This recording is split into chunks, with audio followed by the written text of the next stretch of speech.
E a riqueza dos cavaleiros templários? O cavalo era como se fosse um tanque, né? Um tanque de guerra nos dias de hoje.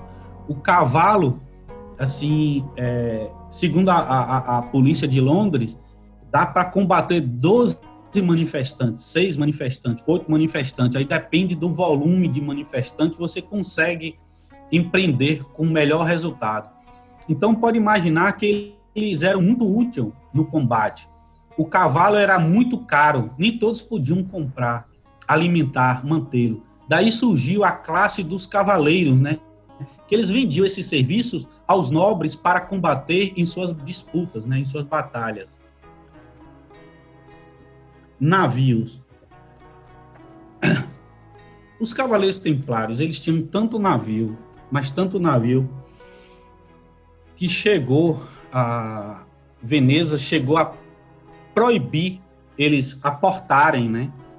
Atracarem para levar peregrino para a Palestina. Eles só poderiam fazer isso uma vez no mês, que já estava dando prejuízo às companhias de navegação. Então, assim, eles tinham, no auge, eles tinham mais navio do que a Marinha Americana. Os navios eram parte de transporte de suprimento para Jerusalém e outras cidades. Era também para levar peregrino a Jerusalém. Daí eles cobravam passagem, claro, né? Tudo era negócio para eles também. Eles faziam negócio. Era tão grande a quantidade, né? Que eles faziam esse intercâmbio, isso daí. E esse movimento, meus irmãos, de intercâmbio, isso mudou a Europa. Eu digo, sem sombra de dúvida, que até o sexo na Europa mudou por conta desse intercâmbio daí. Que eles começaram a ler livros da cultura oriental, dentre eles também o Kama Sutra. Eles também aprenderam técnicas de plantio, eles começaram a ler Platão, voltaram a ler Platão, porque os árabes tinham conservado muito bem Aristóteles, e aí vem as escolásticas, e aí vem toda uma cadeia de novidades, frutas, comidas, sorvete. Meus irmãos, não é brincadeira. Os árabes tomavam sorvete. Inclusive, no filme A Cruzada, eu achei que era mentira. Quando o Saladino, ele pega, né, nessa batalha de Hadin, ele vence e ele pega lá e sequestra Robert e Guido e oferece água gelada. Ele pega assim um gelo e bota na água. Você fala, isso é mentira, pô, isso é coisa de Hollywood, mas não. Eles pegavam gelo de um monte que eu acho que os irmãos já ouviram falar, eu acredito, chamado Monte de Hermon, né? Ó, quão bom e quão suave os irmãos. Então, eles pegavam esse gelo deste monte e serviam água gelada. E os árabes, nos gelos da montanha, eles faziam sorvetes. E isso também foi levado para a Europa. Os vitrais, por exemplo, ele era monocromático, eu diria assim, não tinha cor, né? Ele era incolor, os vidros. E a partir dos árabes, desse intercâmbio, virou multicoloridos a tal ponto, né? Que surgiram aí as ideias da catedral, que aí é uma outra matéria, uma outra palestra que eu estou montando. Vou falar sobre a catedral gótica. E eles criaram essa arquitetura. As cores, por exemplo, também das roupas mudou na Europa, tudo por conta disso. E esse navio, né, é que gera também algumas lendas sobre os Cavaleiros Templários. Diz uma das lendas que eles estiveram aqui na Europa, né, e enterraram o tesouro na Oakland's Land, né, que fica na parte sul da Nova Escócia, no Canadá.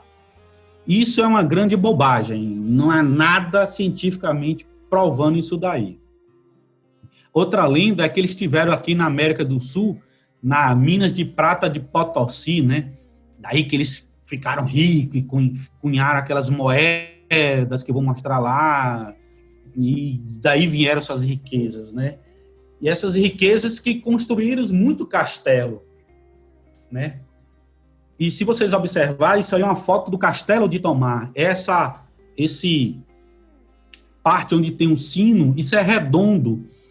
Redondo porque é uma réplica do Templo de Salomão, né? E castelo eles construíram em vários lugares na Europa, vários. E alguns permanecem intactos até hoje. Eles desenvolveram, aperfeiçoaram boas técnicas, né, de construção. Tomar é um exemplo dele, Orem, que eu visitei lá junto com o venerável irmão e amigo aniversariante do dia de hoje, Rui Salles, né? O templo, esse Tomar é a cópia, né, do Santo Sectorium do Templo de Salomão.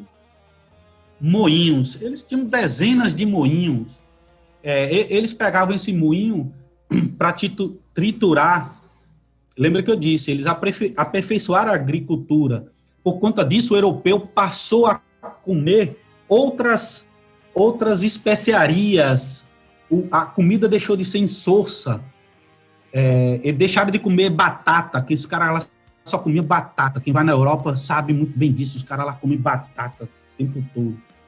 E isso era aquela coisa da Idade Média. Então, eles irrigavam o rio, que geralmente perto de um castelo, e eles faziam a piscicultura, e o excedente da carne dos peixes, eles salgavam, então eles tinham minas de sal, eles salgavam e davam o excedente também, inclusive, para a população. Com isso, a população cresce, desenvolve, fica mais sadia, até a altura do europeu muda por conta da alimentação.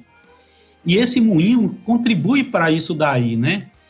Esse moinho não era só uma exclusividade do uso deles, eles beneficiavam a agricultura, né? A colheita dos arredantários dele lá. E moinhos a gente lembra quem? Sancho Panza e Dom Quixote, né? Que é outra palestra que eu estou preparando.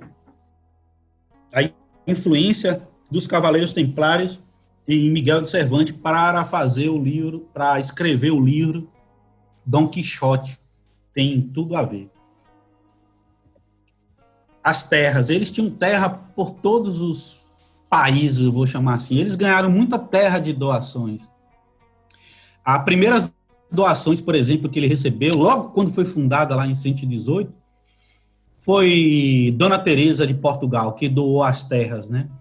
As terras eles cultivavam sob regime de parceria com os colonos. Há, inclusive, registros históricos na Inglaterra de contrato de arrendamentos com meeiros, né? Igrejas, olha aí, lembra que eu falei lá atrás dos vitrais? Eles pegavam o seguinte, cada lugar pagão que tinha um culto do pagão, eles construíam uma igreja, normalmente em homenagem à Nossa Senhora, que aí é uma outra palestra que eu falo sobre as Virgens Negras. Eles adoravam as Virgens Negras e Maria Madalena. Então, assim, eles geralmente colocavam nome. Poucos eram nome de santos, de homem, né? São João Batista, por exemplo, tem Tomar, logo ali no centro de Tomar. Mas eram poucas, eram mais. Uma curiosidade aí é que na Terceira Cruzada, o rei Ricardo, né, Coração de Leão, conquista a ilha de Chipre, quando conquistou Limisso, e depois ele chegou a Acre, ele vendeu para os Cavaleiros Templários por 300.000 libras de ouro. Então, assim, os caras tinham até ilha, né? A ilha de Chipre.